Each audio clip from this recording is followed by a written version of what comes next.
नहमदुहु व नुसल्ली अला रसूलिहिल करीम अम्मा बाद फ़अऊज़ु बिल्लाहि मिन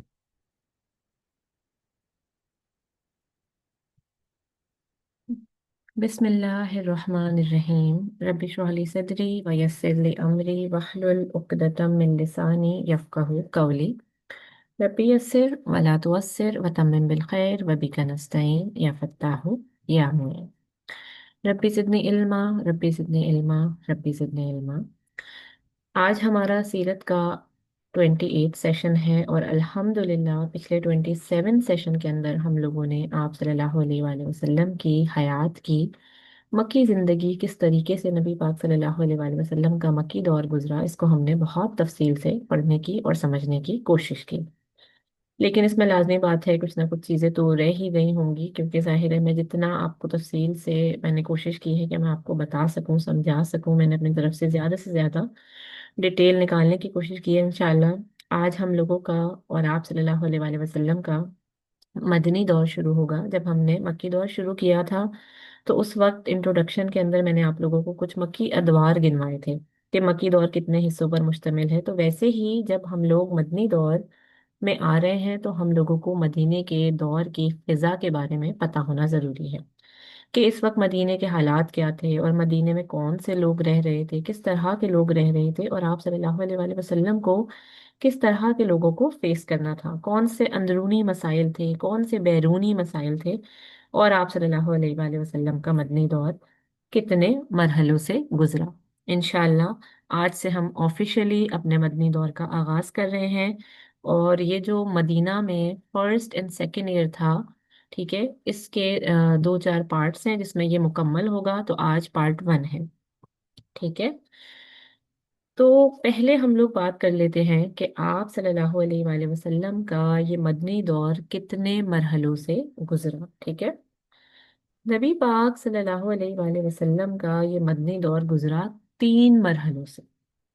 पहला मरहला है, वो ये मरहला था कि आप सल्लल्लाहु अलैहि वसल्लम कि इस दौर का जिसको हम लोग बोलते हैं पहली हिजरी, ठीक है। देखें, क्योंकि अब हम लोग जिस दौर में दाखिल हो रहे हैं यानी मदनी दौर के अंदर, तो आप सल्लल्लाहु अलैहि वसल्लम की हिजरत के बाद से हम लोग फिर हर गुजरते हुए साल को पहली हिजरी, दूसरी हिजरी, तीसरी हिजरी इस तरह बोला करेंगे, ठीक है।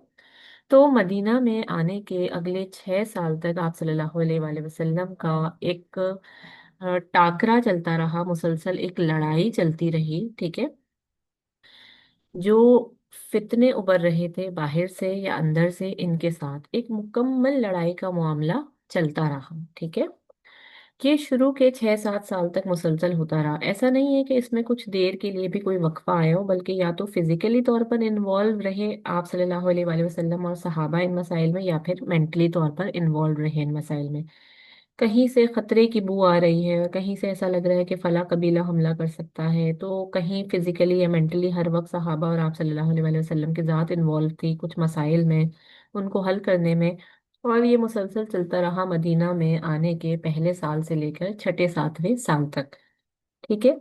ये थी लड़ाइयाँ यानी गजवात वगैरह, ये मदीना का पहला मरहला था और पहला दौर था, ठीक है। आई होप यहाँ तक क्लियर होगा। मदीने का दूसरा मरहला जो है वो ये था कि मुशरिकों के साथ हमारी सुलह हो गई थी, ठीक है। और मुशरिक वाला जो फैक्टर था वो एक हद तक ख़त्म हो गया था। ये बोल सकते हैं कि ऐसा हुआ था कि 8वीं हिजरी में ऐसा वाला मामला हुआ कि जब फतेह मक्का हो गया तो फतेह मक्का के बाद जो मुशरिक वाला मामला था मुशरिकीन का, वो एक हद तक ख़त्म हो गया था। ये था दूसरा दौर और मरहला, ठीक है, मदनी दौर का। क्योंकि इसके बाद से जो फोकस था आप सल्लल्लाहु अलैहि वसल्लम का, वो अब इन अंदरूनी या कुरैश वालों से हट कर ना बाकी लोगों की तरफ था। तो इसमें आप सल्लल्लाहु अलैहि वसल्लम का हम वो दौर दिखेंगे जब आप सल्लल्लाहु अलैहि वसल्लम ने बाहर की जानिब रुख किया था, खतूत लिखना शुरू किए थे। ये तकरीबन 6-7-8 सन के बाद हो रही बात हो रही है, हिजरत के बाद की। तो एक ये वाला दौर था और इसमें फिर एक जो सबसे ज्यादा बुलंद जो है वो दौर आया था आप सल्लल्लाहु अलैहि वसल्लम का, वो था आखिरी साल या इससे एक साल पहले, यानी उनकी वफात से सल्लल्लाहु अलैहि वसल्लम की एक साल पहले, जब अफवाज दर अफवाज जो है लोग इस्लाम में दाखिल होना शुरू हुए और जजीरा अरब में ला इलाहा इल्लल्लाह गूंज उठा था, ठीक है। اور اسلام ایک سسٹم کے تحت نافذ ہو چکا تھا، اور اس کا نفاذ اب ہر جگہ جانے کے لیے اپنی حد پر تھا، یعنی یوں سمجھ لیں کہ ایک غبارے کے اندر جتنی کیپیسٹی ہوتی ہے نا، اتنی اس میں ہوا بھر چکی تھی، اور اب وہ غبارہ بس پھٹنے کے لیے تیار تھا۔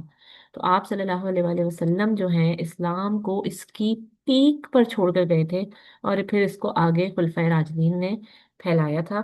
یہ تیسرا دور تھا مدنی دور کا۔ اب تینوں دور میں آپ نے یہ نوٹ کرا ہوگا کہ ان تینوں دور میں کہیں پر بھی تبلیغ کا دور نہیں تھا، نہ ہی تبلیغ کا اثر ہے۔ جو میں نے تین آپ کے سامنے دور رکھے ہیں اور ذکر کیے ہیں مدنی زندگی کے، ان تینوں میں نے کہیں یہ نہیں بولا کہ تبلیغ کا دور تھا، کیونکہ تبلیغ کا یہ جو اصل کیفیت تھی نا، اصل دور تھا، وہ دراصل مکی زندگی میں تھا، ٹھیک ہے نا۔ تبلیغ والا کام انفرادی طور پر جو آیتیں اتر رہی ہیں، ٹھیک ہے، ایک انفرادی شخص کو یاد دہانی کرائی جا رہی ہے قیامت کے بارے میں، اللہ کے بارے میں، آخرت کے بارے میں، فرشتوں کے بارے میں۔ اگر آپ نوٹ کریں نا، جو قرآن پاک بھی ہے، تو آپ نوٹ کریں کہ مدنی دور میں اس طرح نہیں ہوگا۔ ہاں، ایک ریمائنڈر کے طور پر، تذکرے کے طور پر تو اس طرح کی چیزیں آ سکتی ہیں، لیکن اصل موضوع اب یہ نہیں ہوگا، کیونکہ جب آپ صلی اللہ علیہ وآلہ وسلم مدینہ پہنچ چکے، تو مدینہ میں آ جانے کے بعد پھر وہاں کا ماحول تبلیغی جو ہے وہ نہیں تھا، ٹھیک ہے نا۔ مدینہ پہنچ چکے تو مدینہ میں آ جانے کے بعد وہاں کا ماحول اور پھر تبلیغی کیوں نہیں تھا؟ کیونکہ وہاں پر آلریڈی بات پھیل چکی تھی، وہاں پر جو ہم نے ڈسکس کیا تھا نا، بیت عقابہ اولا، بیت عقبہ ثانی، تو وہاں پر آلریڈی بات پھیل چکی تھی۔ تو اس بات پھیلنے کی برکت سے پورا مدینہ تقریباً آ چکا تھا دائرہ اسلام میں۔ کچھ لوگ نہیں آئے تھے، وہ ابھی ہم ڈسکس کریں گے کہ کون سی کیٹیگریز تھیں، کون سے لوگ تھے، لیکن وہ والی کیفیت نہیں تھی جو مکی کیفیت تھی تبلیغ والی۔ تو اسی لیے مکی قرآن ایک الگ نوعیت کا ہے، اور مدنی قرآن ایک الگ نوعیت کا ہے۔ بالکل ان دونوں قرآنوں میں فرق ہے، اور کیوں ہے اس کی میں آپ کو پہلی وجہ بتا دوں کہ یہاں پر کن مرحلوں میں چیزیں چل رہی ہیں۔ یہاں پر جنگیں چل رہی ہیں، یہاں پر ایکسپیڈیشنز چل رہے ہیں، سیج چل رہی ہیں، یہاں پہ صلح حدیبیہ وغیرہ ہو رہی ہے، خطوط لکھے جا رہے ہیں، اس کے بعد حج کی جو چیزیں آئیں گی وغیرہ وغیرہ۔ تو مراحل جو ہیں کافی فرق ہے۔ جبکہ مکہ کے مراحل کیا تھے کہ پہلے چھپ چھپ کر تبلیغ تھی، پھر کھلم کھلا تبلیغ، پھر اس کے بعد تبلیغ کا جو اثر آیا سامنے سے، جو رسپانس آیا، ٹھیک ہے نا، ان مراحل میں فرق تھا، ٹھیک ہے، جن کی وجہ سے، اور دونوں کے جو ادوار ہیں ان میں بھی فرق ہے، اس وجہ سے دونوں جو قرآن ہے، مکی قرآن یعنی مکی صورتیں، اور مدنی قرآن یعنی مدنی صورتیں، ان میں فرق ہے۔ مطلب ہے کہ دیکھیں صورتیں الگ الگ ہیں، اسی لیے مکی دور کی صورتوں میں فرق ہے، مکی دور کی جو صورتیں ہیں ان میں فرق ہے، اور مدنی میں فرق ہے۔ اگر میں نظر ڈالتی ہوں مدنی دور کی صورتوں پر، تو مدنی دور کے قرآن پر ان کی صورتوں میں مجھے تو ایک یہ فرق دکھ گیا، ٹھیک ہے نا، کہ تبلیغ والا فیکٹر اور نئی تبلیغ، ٹھیک ہے۔ دوسرا میں نے آپ کو اوپر بتایا، دوسرا یہ فرق دکھے گا کہ مدنی دور کے اندر مجھے دین سسٹم دکھ رہا ہے۔ جب آپ کبھی بھی ان چیزوں کو دماغ میں رکھتے ہوئے قرآن کو پڑھیں گے انشاءاللہ، اور جب آپ پڑھیں گے مدنی صورتیں، اور جب آپ پڑھیں گے مکی صورتیں، اور آپ کے دماغ میں بیک گراؤنڈ میں یہ ساری تمام باتیں ہوں گی جو ہم ڈسکس کر رہے ہیں، جو میں آپ کو بتا رہی ہوں، تو پھر آپ کو محسوس ہوگا کہ ہاں یہ سب چیزیں موجود ہیں، اور کتنا فرق ہے ان میں۔ اور دوسرا آپ کو یہ فرق بھی دکھے گا کہ جو مکی دور تھا وہ مذہبی دور تھا، اور مذہبی دور سے مراد کیا ہوتی ہے؟ ہمارا جو ریلیجن ہے اسلام، اس کے دو اسپیکٹس ہیں جن کو سمجھنا چاہیے۔ ایک ہوتا ہے کہ جو مذہب کا تقاضا ہوتا ہے، اور مذہب کے تقاضے سے مراد کیا ہے کہ بندگی، جس کو ہم لوگ بولتے ہیں نا بندگی کا ہونا، اور بندگی کی دو شرطیں ہوتی ہیں، ایک ہوتا ہے کہ میں بندگی میں آ جاؤں، اور ایک ہوتا ہے کہ سسٹم بندگی میں آ جائے، سسٹم پورا کا پورا اللہ تعالیٰ کا اطاعت کرنے والا ہو جائے، اور ایک یہ ہوتا ہے کہ میں اللہ تعالیٰ کا اطاعت کرنے والا ہو جاؤں، ٹھیک ہے نا۔ اگر میں خود اپنی ذات میں اللہ تعالیٰ کی اطاعت کرنے والی ہو جاؤں، تو یہ انفرادیت میں آتا ہے، ٹھیک ہے۔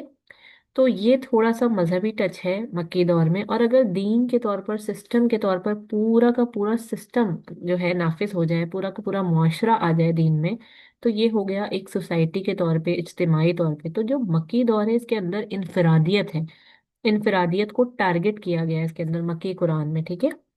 इंडिविजुअलिज्म है।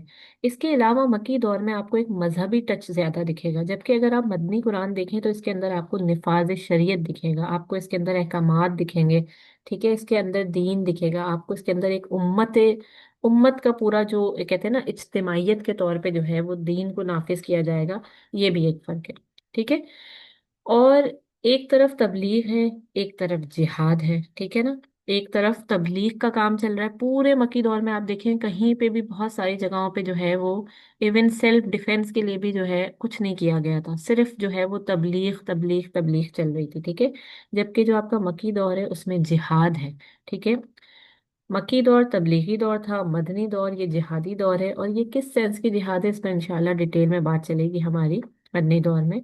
फिर एक फर्क हमें नजर आता है इनफिरादियत और इज्तिमाइयत वाला। इसका मतलब ये नहीं है कि मक्की दौर में सिर्फ इनफिरादियत थी, इसमें भी कहीं ना कहीं इज्तिमाइयत तो मौजूद थी, लेकिन इसका टारगेट ये था कि एक बंदा अपनी जात में कुल हो जाए।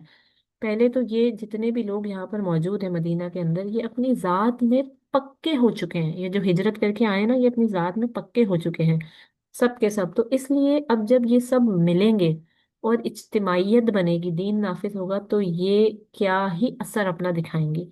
तो इसलिए एक जगह पर इनफरादियत को टारगेट किया गया, यानी इनके ईमानों को कामिल हद तक पहुंचाया गया, मजबूत किया गया, इनको अच्छे से हर आजमाइश से जो है वो खंगाल खंगाल के निकाला गया। ठीक है ना। इनमें नूर डाला गया। और दूसरी जगह पर जो मदनी दौर के अंदर इसमें इज्तिमाइयत को टारगेट करके इसमें अपना नूर डाला जा रहा है। और जो तीसरी चीज है वो है ऑडियंस। ठीक है। एक बहुत बड़ा, अच्छा कुरान का फर्क मैं आप लोगों को बता चुकी हूँ कि मक्की दौर के कुरान में और मदनी दौर के कुरान में अहकामात वगैरह, मक्की दौर में ज़्यादातर ईमान, क़यामत, तौहीद, सब्र, इखलाक, इन चीज़ों को पे आपको जो है वो सूरतें मिलेंगी। जबकि मदनी दौर में अहकामात हैं, सज़ाएं हैं, लॉज हैं, रेगुलेशंस हैं, मुआशरत है, सियासत है और मुआशी निज़ाम वगैरह, ये चीज़ें आपको नज़र आएंगी। ठीक है। और फिर जो है वो एक बहुत बड़ा फर्क जो है वो है ऑडियंस का फर्क। यानी मक्का में आप जिस ऑडियंस के सामने थे, रसूल अल्लाह सल्लल्लाहु अलैहि वसल्लम, वो थे कुरैश वाले। इनका नेचर बहुत अलग किस्म का है। और अब मदीने में जो ऑडियंस है इनका नेचर बिल्कुल अलग किस्म का है। अब जरा इसको समझते हैं। और इन सब चीज़ों को मैं आपको क्यों बता रही हूँ, इस पर इतना टाइम क्यों लगा रही हूँ, क्योंकि देखिए मदनी जिंदगी में हमने एक बहुत लंबा अब सफ़र तय करना है। मदनी दौर जो है ना वो बड़ा हमने डिटेल में पढ़ना है। ठीक है। तो जब तक आपको वहाँ के लोगों का अंदाजा नहीं होगा ना, वहाँ के कल्चर का अंदाजा नहीं होगा, तब तक आप लोग इन बातों को नहीं समझ सकेंगे। अब जरा देखते हैं कि ऑडियंस में फर्क क्या है। जब आप मक्की दौर में थे तो वहां पर कुरैश वाले थे, और कुरैश का पहला जो एक एडवांटेज देखें, कहीं ना कहीं कुरैश वालों में कुछ खुसूसियात भी थी ना, हम पढ़ चुके हैं। ठीक है। और कहीं ना कहीं जो ये कुरैश वाले थे वो आप सल्लल्लाहु अलैहि वसल्लम के साथ अपनी जिंदगी के 40 साल गुजार चुके थे। और क्योंकि मोहम्मद सल्लल्लाहु अलैहि वसल्लम खुद भी कुरैशी थे, तो कहीं ना कहीं आप सल्लल्लाहु अलैहि वसल्लम का मिजाज और कुरैश वालों का मिजाज और इनकी तबीयत, अगर नेगेटिव पॉइंट्स को हम निकाल दें तो ये मैच होती थी, कहीं ना कहीं मेल खाती थी। ठीक है ना, क्योंकि आप सल्लल्लाहु अलैहि वसल्लम भी कुरैशी थे। दूसरी चीज ये कि आप सल्लल्लाहु अलैहि वसल्लम जब इनके सामने जा रहे हैं तो मोहम्मद सल्लल्लाहु अलैहि वसल्लम जानते हैं बहुत सारे लोगों को पहले से, तो इनको अंदाजा है कि इनसे बात करने का नेचर मेरा क्या होना चाहिए। इनको अंदाजा है कि ये वाला कबीला थोड़ा ऐसा है, ये वाला कबीला थोड़ा वैसा है, कौन गुस्से वाला है, किसका मिजाज नरम है। क्योंकि आप सल्लल्लाहु अलैहि वसल्लम ने अपनी जिंदगी के 40 साल गुजारे हैं इन्हीं लोगों के साथ। जाहिर सी बात है अगर कोई किसी मोहल्ले में 20 साल गुजार ले, अब तो खैर वो वाला सिस्टम ही नहीं रहा ना, लोग इतना सोशलाइज ही नहीं होते, सब अपना अपना देखते हैं, इतना नफसा नफसी का दौर है। लेकिन आज से 20-25 साल पहले का जो दौर था, आप देखें लोग बहुत ज्यादा सोशलाइज थे, घर के दरवाजे मिले हुए होते थे, एक ही मोहल्ले में जो है ना वो लोग ऐसे रहते थे जैसे बस पूरा मोहल्ला खानदान ही है। तो ऐसी जगह पे जब आपको 20-25-30 साल गुजर जाते हैं तो जो आपका कंफर्ट लेवल होगा ना वो इन लोगों के साथ बिल्कुल अलग होगा। ठीक है ना। तो उस कंफर्ट लेवल में और अब मदीना में आने के बाद इस कंफर्ट लेवल में फर्क था। तो आप सल्लल्लाहु अलैहि वसल्लम कुरैश वालों के साथ जब थे तो वो बिल्कुल अलग बात थी, वहीं उनको वो जानते थे, पहचानते थे। ठीक है ना। वो और बात है कि कुरैश वालों की तरफ से इस तरह का सपोर्ट नहीं मिला जिस तरह का मिलना चाहिए था। हाँ, कहीं मिला तो बहुत ज्यादा भी मिला, लेकिन जहाँ नहीं मिला वहाँ बिल्कुल नहीं मिला। और इसके अलावा आप सल्लल्लाहु अलैहि वसल्लम को बहुत सी जगहों से پرسیکیوشن بھی ملا، لیکن اس کے باوجود آپ صلی اللہ علیہ وآلہ وسلم نے اپنی زندگی کا ایک لمبا عرصہ وہاں گزارا تھا۔ تو محمد صلی اللہ علیہ وآلہ وسلم ان کے مزاج سے بہت حد تک واقف تھے، ٹھیک ہے نا؟ تو خیر، اب جو ہے مدینہ آ گئے تو اب ایک نئے مزاج کے لوگوں کا سامنا کرنا ہے۔ اب یہ بالکل نئے مزاج کے لوگ ہیں، یہ جو مدینے کے لوگ ہیں ان کا بالکل الگ مزاج ہے۔ ان میں سے ایک مزاج جو بہت ہی عجیب ہے وہ میں بھی آپ لوگوں کو بتاتی ہوں تھوڑی دیر میں، لیکن ذرا فرق سمجھتے ہیں کہ فرق کیا ہے۔ کہ قریش کے جو لوگ تھے وہ اپنی بات کے پکے تھے، یعنی اگر انہوں نے کسی چیز میں ہاں کر دیا تو ہاں کر دیا، اور اگر نہ کر دیا تو نہ کر دیا۔ یہ دوستی کرتے تھے تو جان دے دیتے تھے، اور اگر دشمنی کرتے تھے تو اس میں بھی جان دے دیتے تھے۔ ان کے اندر نہ، قریش والوں کے اندر کوئی بیچ کا راستہ نہیں تھا، ایک پاؤں اس کشتی میں دوسرا پاؤں دوسری کشتی میں۔ یہ لوگ اس طرح کے مزاج کے لوگ نہیں تھے قریش والے، یا تو پورے ایک طرف ہو جاتے تھے یا پورے دوسری طرف چلے جاتے تھے۔ تو ہم نے یہی دیکھا کہ آپ صلی اللہ علیہ وآلہ وسلم کے مکہ میں یا تو بہت پکے پکے صحابہ بنے، یا تو بہت ہی پکے پکے دشمن بنے۔ میں امید کرتی ہوں آپ لوگوں کو میری یہ بات سمجھ میں آ رہی ہوگی کہ آپ صلی اللہ علیہ وآلہ وسلم کے یا تو بہت ہی قریبی پکے صحابہ بن گئے تھے یا بہت ہی پکے دشمن بن گئے تھے مکی دور میں۔ لیکن مدینہ میں جن لوگوں کو آپ صلی اللہ علیہ وآلہ وسلم نے فیس کرنا تھا، ان میں کون کون لوگ شامل ہیں، اب وہ دیکھتے ہیں۔ ذرا یہاں پہ کیا آڈینس ہے نا، وہ دیکھتے ہیں۔ آپ صلی اللہ علیہ وآلہ وسلم کو سامنا کرنا ہے مسلمانوں کا، ٹھیک ہے نا؟ خود بھی آپ وہ مسلمانوں کے ساتھ تھے، اور جو مسلمان یہاں ہیں، ٹھیک ہے، جنہوں نے ابھی ابھی نئے نئے مسلمان ہوئے، ان کا تو مسئلہ نہیں تھا، ٹھیک ہے، وہ تو ابھی ابھی اسلام میں آئے ہیں۔ اور جو دوسری ہمارے سامنے آڈینس ہے وہ ہے یہودی۔ اس سے پہلے یہودیوں سے ایز سچ ہمارا واسطہ نہیں پڑا۔ یہودی جو ہیں یہ اہل علم ہیں، اور آپ صلی اللہ علیہ وآلہ وسلم کو جانتے بھی ہیں، ان کے پاس کتابوں کا علم بھی ہے، اور یہ لوگ جو ہیں کافی سیٹ بھی ہیں کافی حد تک نا مدینہ کے اندر، تو ان سے بھی نمٹنا ہے۔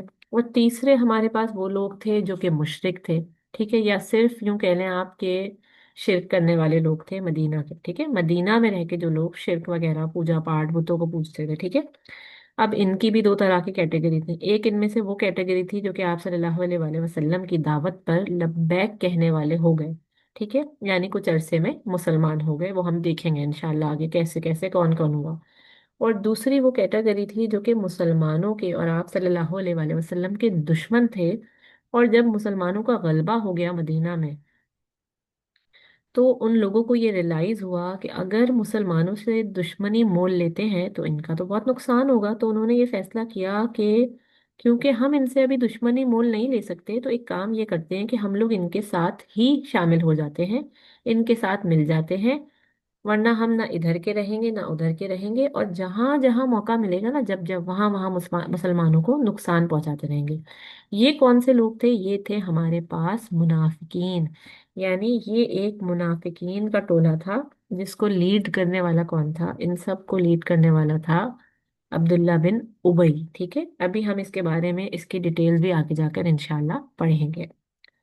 تو یہ کچھ آڈینس کا فرق بھی تھا مکہ میں اور مدینہ کے اندر۔ یہ ساری کچھ چیزوں کا جو فرق میں نے آپ کو بتایا ہے نا، اب ہم انشاءاللہ ایک ایک کر کے تمام چیزوں پر نظر ڈالتے ہیں کہ مدینہ کے اندر اس وقت جب آپ صلی اللہ علیہ وآلہ وسلم پہنچ گئے تو وہاں کیا حالات چل رہے تھے اور وہاں کے لیڈرز کون کون تھے، ٹھیک ہے۔ اس وقت جو دو مشہور قبائل تھے مدینہ میں وہ تھے اوس اور خزرج، اس کا ہم پہلے بھی ذکر کر چکے تھے، ٹھیک ہے۔ ایک تھا مدینہ کا قبیلہ اوس اور ایک تھا مدینہ کا قبیلہ خزرج، ٹھیک ہے۔ قبیلہ اوس اور قبیلہ خزرج یہ دونوں مدینہ کے پرائمری قبائل میں سے تھے، ٹھیک ہے۔ اس کے علاوہ تین ہمارے پاس تھے یہودیوں کے قبیلے، ٹھیک ہے۔ یہودیوں کے قبیلوں میں کون سے تھے؟ بنو قریظہ، دوسرا تھا ٹھیک ہے، بنو قریظہ، بنو قینقاع اور بنو نذیر، ٹھیک ہے۔ اب دو قبیلے اوس اور خزرج کے جو بہت پرائمری تھے، بہت بڑے تھے، اور پھر تین قبیلے یہودیوں کے، ٹھیک ہے۔ جو یہودیوں کے قبیلے تھے ان کا جو کام تھا وہ یہ تھا کہ مہنگی چیزوں کا کام تھا۔ وہ لوگ انگور وغیرہ کا کام کیا کرتے تھے، شراب کا کام کیا کرتے تھے، سونا وغیرہ زمینوں سے نکالتے تھے، ٹھیک ہے۔ زمینیں تھیں ان کے پاس، بہت زیادہ پراپرٹیز تھیں، ایگریکلچرل کھیتی باڑی وغیرہ کرتے تھے۔ ان کے بہت بڑے بڑے پیمانے پہ کام تھے، اور وہ سب چیزیں اپنے پاس رکھتے تھے اور مسلمانوں کو دیا کرتے تھے اب مسلمانوں سے مطلب ہے، دیکھیں، یہ مدینہ کے لوگوں کو دیا کرتے تھے اور سود ان سے لیا کرتے تھے، ٹھیک ہے نا؟ ان سے سود لیا کرتے تھے، مطلب ان کا پورا جو کام چلتا تھا سود کے اوپر، انٹرسٹ کے اوپر چلتا تھا۔ اور ان کے جو قبیلے تھے، ان کی جو رہائش تھی وہ مدینہ میں نہیں تھی، بلکہ بالکل قریب قریب مدینہ کے آس پاس ان کے جو ہے نا بڑے بڑے قلعے بنے ہوئے تھے تینوں قبیلوں کے، اور وہ وہاں پر رہا کرتے تھے، اور یہ خوب مال بٹور رہے تھے یثرب والوں سے۔ اور یہ اہل کتاب بھی تھے، ان کے پاس علم بھی تھا، اور اس بنیاد پر ان کو خود پر بہت زیادہ جو ہے نا غرور بھی تھا۔ تو یہ سلسلہ چل رہا تھا وہاں پر پہلے سے ہی، اور وہاں پر تین بہت مشہور ان کے سردار تھے، ٹھیک ہے، آپ صلی اللہ علیہ وآلہ وسلم کے آنے سے پہلے۔ ایک تھے سعد بن معاذ، ایک تھے سعد بن عبادہ، اور ایک تھا عبداللہ بن ابی، ٹھیک ہے۔ تو ایک بہت بڑی جنگ، جس کا میں نے بتایا تھا آپ کو، ایک بہت بڑی جنگ ہوئی تھی آپ صلی اللہ علیہ وآلہ وسلم کے آنے سے پہلے، جس کا نام تھا جنگ بواس یا جنگ بویز بھی بولتے ہیں، ٹھیک ہے، اس جنگ کو۔ اور اس جنگ میں ان کے کافی سردار مارے گئے تھے، جس کے بعد لوگوں نے یہ فیصلہ کیا تھا کہ اب ہمیں اپنا کوئی ایک سردار چننا چاہیے، اور پھر وہی سردار ہمارا ہمارا ہوگا۔ اور سب نے یہ فیصلہ کیا کہ ہم لوگ اپنا سردار بنائیں گے عبداللہ بن ابی کو۔ یہ فیصلہ ہو گیا، اور باقاعدہ اس کو بادشاہ بنانے کی، اس کو سردار بنانے کی باقاعدہ سے تیاریاں شروع ہو گئیں، ٹھیک ہے نا؟ اور دیکھیں، تیاریوں سے کیا مراد ہے کہ اس کے لیے باقاعدہ تاج وغیرہ جو ہے وہ بنوایا گیا تھا، اور عبداللہ بن ابی کے لیے جو ہے وہ بڑی زور و شور سے لوگ تیاریاں کر رہے تھے کہ ہم جو ہے نا اس کو باقاعدہ جو ہے اس کی تاج پوشی کریں گے، اور باقاعدہ پوری تقریب کریں گے، اور سب کچھ کریں گے ہم لوگ۔ اب عبداللہ بن ابی کے لیے جو ہے یہ والی ساری باتیں طے کر لی ہیں مدینہ والوں نے۔ اور پھر ہوا کچھ یوں کہ آپ صلی اللہ علیہ وآلہ وسلم کی آمد ہو گئی۔ جب آپ صلی اللہ علیہ وآلہ وسلم آ گئے اور سب نے محمد صلی اللہ علیہ وآلہ وسلم کو اپنا سردار مان لیا، تو جیسے ہی آپ صلی اللہ علیہ وآلہ وسلم کو سب نے اپنا سردار بنا لیا، تو یہ جو عبداللہ بن ابی تھا اور وہ سارے کے سارے مشرک، جو میں نے آپ کو بتایا تھا کہ بہت سارے ایسے مشرک تھے جو اپنے پرانے عقیدوں پر رہنا چاہتے تھے، لیکن ان کو فورسفلی زبردستی مسلمانوں کے ساتھ جڑنا پڑا نہ چاہتے ہوئے، اور دل سے وہ مسلمانوں کے ساتھ نہیں تھے۔ تو اسی میں عبداللہ بن ابی جیسے تمام لوگ، ٹھیک ہے، اور عبداللہ بن ابی خود اس طرح کے تمام لوگوں سے بہت اچھے سے واقف تھا۔ تو عبداللہ بن ابی نے کیا کرا کہ اپنی ٹیم بنا لی ایسے تمام لوگوں کے ساتھ مل کر، اور ایک پورا کا پورا گروپ تیار ہو گیا منافقین کا، اور جن کا سردار کون بن گیا؟ ان کا سردار بن گیا عبداللہ بن ابی، ٹھیک ہے۔ یہاں تک آپ لوگوں کو بات سمجھ آ رہی ہے کہ آپ صلی اللہ علیہ وسلم کے آنے سے پہلے کیا ہوا تھا، پھر جنگ کا فیصلہ کس طرح ہوا، اور اب جو بادشاہ بنانے کی سیریمنی کی جا رہی تھی اس کے بہت سے خواب تھے، بڑی تیاریاں تھیں، اور وہ ساری کی ساری نیست و نابود ہو گئیں، ٹھیک ہے۔ پھر یہ ہوتا ہے کہ آپ صلی اللہ علیہ وآلہ وسلم کی جب انٹری ہوتی ہے مدینہ کے اندر، یہ پورا مدینہ کا ماحول ہمارے سامنے آ گیا نا۔ جب آپ صلی اللہ علیہ وسلم آئے ہیں تو اس سے پہلے کیا ماحول تھا، کون سے قبائل تھے، کیا سچویشن تھی، ٹھیک ہے۔ اب جب آپ سب کے سامنے یہ پورا ماحول ہوگا، تو اب آپ کو آگے کی بات بھی سمجھ آئے گی کہ پھر آپ صلی اللہ علیہ وآلہ وسلم کی جب انٹری ہوتی ہے اور نبی پاک صلی اللہ علیہ وآلہ وسلم ابو ایوب انصاری کے گھر پہ ٹھہرتے ہیں، اور جو یثرب تھا اس کا نام تبدیل کر دیا گیا، ٹھیک ہے نا، اس کا نام جو ہے وہ تبدیل کر دیا گیا تھا اور اس کا نام رکھا گیا تھا، جو اصل میں اس وقت لوگ بولا کرتے تھے، اس کو بولا گیا مدینۃ الرسول، ٹھیک ہے۔ پھر اس کا ایک اور نام رکھا گیا مدینۃ النبی، اس نام سے مشہور ہوا، اور پھر ایک اور اس کا نام رکھا گیا مدینۃ المنورہ، ٹھیک ہے، اور یہ نام تو آج بھی مشہور ہے مدینہ کا۔ اور ان سب ناموں میں جو کامن نام ہے وہ کیا ہے؟ وہ ہے مدینہ۔ تو عام طور پر مدینہ استعمال ہوتا ہے، لیکن جو دیکھیں، مدینہ الرسول کا مطلب تھا رسول کا شہر، مدینہ النبی کا مطلب تھا نبی کا شہر، اور مدینہ المنورہ کا مطلب تھا نور والا شہر۔ لیکن یہ سارے ناموں کو کم کرتے کرتے لوگ عام طور پر زیادہ تر کامنلی مدینہ بولتے ہیں۔ لیکن اگر ہم عربک کے حساب سے دیکھیں نا، عربی گرامر، عربی لٹریچر، تو مدینہ جو ہے وہ ایکچولی بولتے ہیں عربی میں شہر کو، ٹھیک ہے، یعنی کسی بھی شہر کو ہم عربی میں مدینہ بول سکتے ہیں، ٹھیک ہے۔ اصولاً تو یہ ہے لفظ عربی کا، جو مدینہ لفظ ہے اس کا مطلب ہے شہر، لیکن عام اصطلاح میں جب کوئی بھی شخص یہ بولے گا کہ میں مدینہ جا رہا ہوں یا میں مدینہ میں ہوں، تو سمجھا یہ جاتا ہے کہ مدینہ المنورہ کی بات ہو رہی ہے عام طور پر، ऐसा ही देखा गया है, लेकिन मैंने सोचा कि मैं आपको साथ में यहाँ पे ये भी बता दूं कि अरेबिक में शहर को मदीना ही कहते हैं, ठीक है। तो सबसे पहले इस शहर का नाम यस्रिब से मदीना हो गया, और इसके बाद आप सल्लल्लाहु अलैहि वसल्लम ने सबसे पहले कहा कि यहाँ पर मस्जिद कायम होगी। और मस्जिद कायम करने के लिए आप सल्लल्लाहु अलैहि वसल्लम ने जिन दो भाइयों से वो मस्जिद की ज़मीन खरीदी थी, जहाँ पर इनकी ऊँटनी सबसे पहले आकर बैठी थी, कस्वा, तो इन दो भाइयों का नाम था सुहेल और सहल, ठीक है। मस्जिद बनाने में आप सल्लल्लाहु अलैहि वसल्लम के सारे सहाबा, खुद आप सल्लल्लाहु अलैहि वसल्लम भी इसकी तामीर में शरीक थे। और जब वो मस्जिद बना ली गई तो फिर इस मस्जिद को बनाने के बाद आप सल्लल्लाहु अलैहि वसल्लम ने अपने सहाबाओं से कहा कि सब ज़रा अपनी अपनी राय इसके अंदर शामिल करें कि किस तरह लोगों को बुलाया जाएगा नमाज के लिए। अब किसी ने कहा कि ऐसा करते हैं, या रसूल अल्लाह, एक काम करते हैं कि हम लोग लोगों को नमाज के लिए इस तरीके से बुलाते हैं कि जैसे ही नमाज का वक्त होगा हम लोग आग जला लिया करेंगे, लोग खुद समझ जाएंगे कि नमाज का वक्त हो गया। किसी ने ये मशवरा दिया कि या रसूल अल्लाह, एक काम ये करते हैं कि हम लोग सींग बजाया करेंगे और लोगों को नमाज के लिए बुलाया करेंगे। और किसी ने ये मशवरा दिया कि हम लोग घंटियां बजाया बजाया करेंगे और लोगों को नमाज की तरफ बुला लिया करेंगे। तो आप सल्लल्लाहु अलैहि वसल्लम ने इन तमाम के तमाम आइडियाज को रिजेक्ट कर दिया, ठीक है। तमाम आइडियाज को रिजेक्ट कर दिया, और ये बोलते हैं कि अगर हम लोग, आप सल्लल्लाहु अलैहि वसल्लम ने कहा कि अगर हम लोग सींग बजाएंगे तो ये तो मुशरिकों का एक तरीका चलता हुआ आ रहा है ना, और अगर हम लोग घंटियां बजाएंगे तो ये तो ईसाइयत का एक तरीका चलता हुआ आ रहा है, और अगर हम लोग आग जलाएंगे तो ये मजूसियों का यानी पर्शिया वालों का एक तरीका चलता हुआ आ रहा है। तो हम लोगों को कोई और तरीका सोचना पड़ेगा। यहाँ तक कि फिर क्या हुआ कि अब्दुल्ला बिन बिन जैद नाम के एक सहाबा थे, वो बोलते हैं कि या रसूल अल्लाह, मैंने एक ख्वाब देखा है रात को, और मुझे ख्वाब में ये अल्फाज सिखाए गए हैं, और उन्होंने अजान के वो अल्फाज बोले, और आप सल्लल्लाहु अलैहि वसल्लम ने वो सुने। और फिर हज़रत बिलाल रजी अल्लाह ताला अन्हु को ये जिम्मेदारी दे दी कि बिलाल, अब से तुम पहले मौज़िन हो इस्लाम के और तुम अजान दोगे। हज़रत बिलाल रजी अल्लाह ताला अन्हु ने अजान देना शुरू की, और जैसे ही वो अजान दे रहे थे तो अचानक से उमर बिन खत्ताब रजी अल्लाह ताला अन्हु ने कहा, या रसूल अल्लाह, मैंने भी ये ख्वाब देखा था, और अभी जब बिलाल अजान दे रहे हैं तो इस वक्त मुझे भी ये ख्वाब याद आ गया कि अजान के अल्फाज मैंने भी देखे।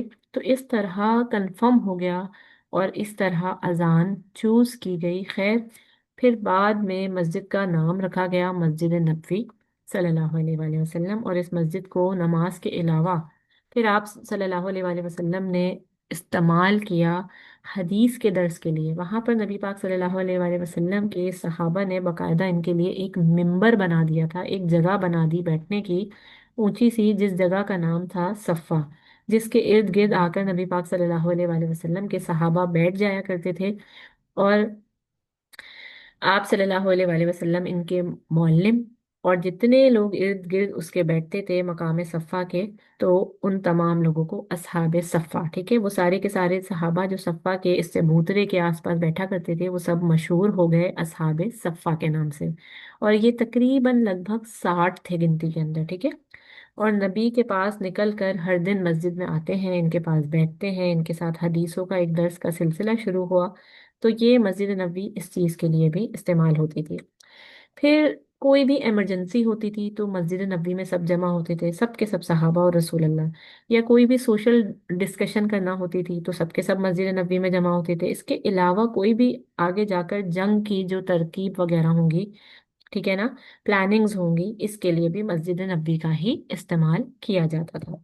मस्जिद नबी के अलावा देखें, मस्जिद नबी के अलावा अजान के अलावा आप सल्लल्लाहु अलैहि वसल्लम को लीडरशिप देने के अलावा फिर जो सबसे अहम तरीन काम हुआ था वो था ब्रदरहुड, जिसको हम लोग बोलते हैं मवाखात, ठीक है।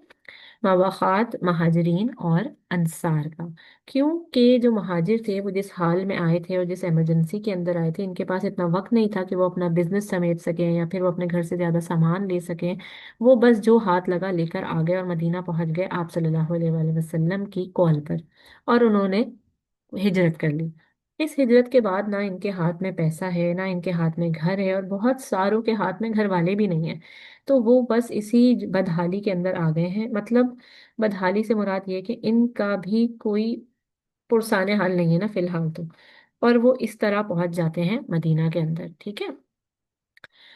तो वो बस इसी बदहाली के अंदर आ गए हैं। अब हुआ क्या कि इनके साथ किस तरह मामलात को बेहतर किया जाए मदीना के अंदर। तो आप सल्लल्लाहु अलैहि वसल्लम ने इसके लिए अंसारियों को बुलाया। अंसारियों से मुराद जो लोग पहले से मदीना में रहने वाले थे, ठीक है। और इन लोगों ने इनको बताया कि भाई ये जो महाजिर आपके भाई हैं, इन्होंने बड़ी कुर्बानियां दी हैं। इसको कुर्बानी का जाहिर सी बात है कि अल्लाह ताला ने तो बहुत ज़्यादा इस कुर्बानी का अजर उनको देना है, लेकिन दुनियावी लिहाज से असबाब के तौर पर आपने कुछ ना कुछ इनकी मदद करनी होगी। तो इसके लिए जितने भी अंसार थे वो सब के सब बिल्कुल आमादा थे। और ये मुलाकात इनकी हुई थी अनस बिन मालिक के घर पर। और ये कुछ 90 से 100 के करीब लोग थे जो लोग हिजरत करके आए थे। और आप सल्लल्लाहु अलैहि वसल्लम ने अंसारियों को कहा कि ये एक एक भाई का जिम्मा तुम लोगों ने उठाना है। तो सब लोगों ने क्या करा कि एक एक भाई का जिम्मा सब ने अपने अपने ऊपर ले लिया। और एक महाजिर और एक अंसारी आपस में भाई भाई बन गया। अब अंसारी और महाजिर का भाई भाई बनने से मुराद ये है कि अब अंसार ने हर अंसार ने जिम्मा उठा लिया कि अब ये जो एक महाजिर भाई होगा ये मेरे घर पर रहेगा, मेरे बिजनेस में काम करेगा, मैं जो कमाऊंगा हम आधा आधा बांट लेंगे। मतलब इस तरह से उन्होंने एक दूसरे के साथ चीजों को शेयर किया, बांट लिया। और फिर जो चौथा मेन काम था जो आप सल्लल्लाहु अलैहि वसल्लम ने किया वो था चार्टर ऑफ मदीना, जिसको हम लोग बोलते हैं मीसाके मदीना, ठीक है। मदीना के में कानून बनाया गया, क्योंकि आप सल्लल्लाहु अलैहि वसल्लम एज अ लीडर के तौर पर आए थे। तो फिर आप सल्लल्लाहु अलैहि वसल्लम ने मदीने का कानून तश्कील किया। और मदीने के कानून से मुराद क्या है, मतलब नबी पाक सल्लल्लाहु अलैहि वसल्लम ने यहूदियों को बुलाया, ठीक है, औस और खजरज को बुलाया, और अंसार और महाजरीन को बुलाया, और सबके लिए कानून बनाया। और कानून के जिम्मे सारे मुसलमान थे, और जो मुसलमान नहीं थे वो भी थे। और ख़ास तौर पर कानून की पाबंदी करनी थी यहूदियों को।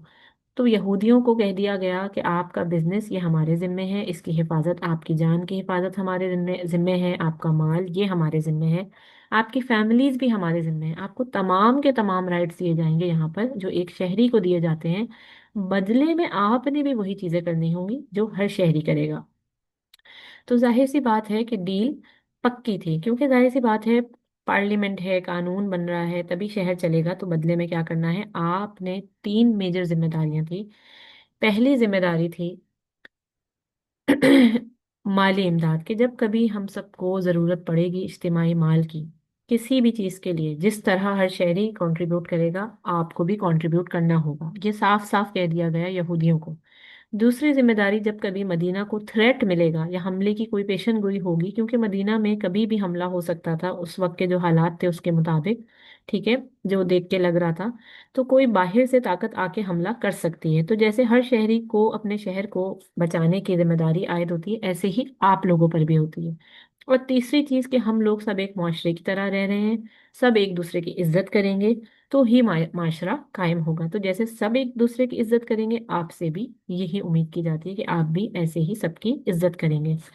तो ये जो तीन आम से रोल थे ये वहाँ के तमाम लोगों के लिए थे और यहूदियों के लिए भी थे। और फिर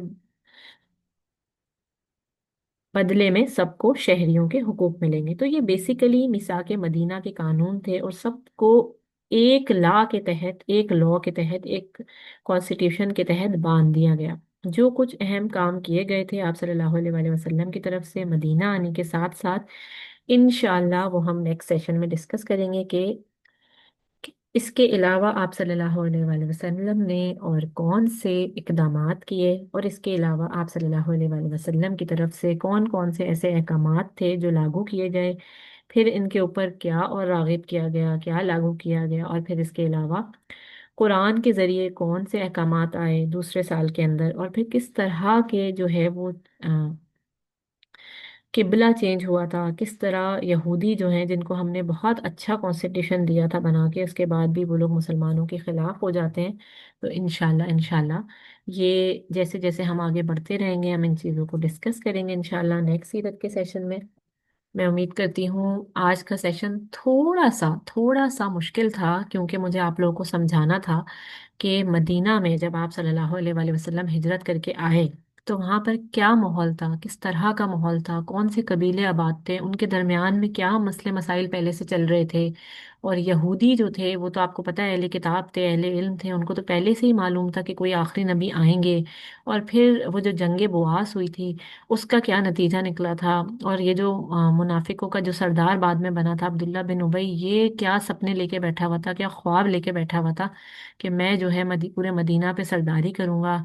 और इसकी ताजपोशी होने वाली थी, और ऐन उस वक्त आप सल्लल्लाहु अलैहि वसल्लम की आमद हो जाती है और उसके ख्वाब टूट जाते हैं। और फिर वो आगे भी जाके हम सीरत में देखेंगे कि वो आप सल्लल्लाहु अलैहि वसल्लम का कैसा बदतरीन मुनाफिकीन और दुश्मन था। ठीक है। तो ये मैं उम्मीद करती हूँ कि ये जो पहला साल था आप सल्लल्लाहु अलैहि वसल्लम का मदीना में आने के बाद, कि जिसमें अंसार और मुहाजिरीन को भाई भाई बनाया गया, जिसमें मीसाके मदीना के कानून बनाए गए, और पूरे मदीना पे, तमाम औस पे, खजरज पे, यहूदियों के कबीलों पे, तमाम मुसलमानों पे, तमाम जो मुहाजिरीन और अंसार थे, सब पे ये कानून लागू हो गया था जो आप सल्लल्लाहु अलैहि वसल्लम ने खुद किया था। ठीक है। तो अब इंशाल्लाह जैसे जैसे हम आगे बढ़ेंगे और चीज़ों को देखेंगे। मैं उम्मीद करती हूँ आप लोग को आज का सेशन मुश्किल ना लगा हो, समझ में आया हो। अल्लाह ताला हम सब के इल्म में, अमल में, इखलास में बरकत अता फरमाए, हमारे लिए पढ़ना सुनना कबूल फरमाए। इसको ज़्यादा से ज़्यादा आगे शेयर करें, ज़्यादा से ज़्यादा लोग जान सकें कि क्या थी हमारे प्यारे नबी सल्लल्लाहु अलैहि वसल्लम की लीडरशिप स्किल्स और क्वालिटी, क्या थी उनकी सीरत। कम से कम हमें ये चीज़ें मालूम होनी चाहिए। और फिर आप लोग भी जब भी मक्की सूरतों को पढ़ें, मदनी सूरतों को पढ़ें, तो उनका कॉन्टेक्स्ट ज़रूर देखें, उनकी तफसीरों को ज़रूर पढ़ें, और फिर इन चीज़ों को भी जहन में, जो हम आपस में बातें करते हैं, इनको आप लोग देखें। तो आप लोग को चीज़ें और क्लियरली समझ आएंगी, और अच्छे से समझ आएंगी कि क्या फ़र्क था मक्की दौर की सूरतों में, मदनी दौर की सूरतों में। ठीक है। तो इंशाल्लाह मैं उम्मीद करती हूँ अगले सेशन में मुलाकात होगी आप सबसे। अपना बहुत ख्याल रखिएगा, दुआओं में याद रखिएगा। अल्लाह ताला जो है इस पढ़ने को, इस सुनने को आप सबके लिए और मेरे लिए सदका जारिया बनाए। आमीन सुम्मा आमीन। आइंदा इंशाल्लाह आने वाली चीज़ों में जो हमारे मौजूआत होंगे उसमें मदनी रियासत के क्या तरक्की के मराहिल थे, गज़वात कौन कौन से थे, कैसे हुए। ठीक है। मिसाक के मदीना की खिलाफ वर्जियों पर जो यहूदियों ने की थी उसके क्या नताइज हुए। ठीक है। इंशाल्लाह दूसरे साल की चीज़ें हम डिस्कस करेंगे अगले सेशन में। सुब्हानक अल्लाहुम्मा व बिहम्दिका अशहदु अल्ला इलाहा इल्ला अंता अस्तगफिरुका व अतूबु इलैक। सुब्हान रब्बिका रब्बिल इज्जति अम्मा यसिफून व सलामुन अलल मुरसलीन वल्हम्दुलिल्लाहि रब्बिल आलमीन। जज़ाकल्लाहु खैरन कसीरा। आप सबका सुनने के लिए बहुत सारी दुआ में याद रखें। अस्सलामु अलैकुम व रहमतुल्लाहि व बरकातुहू।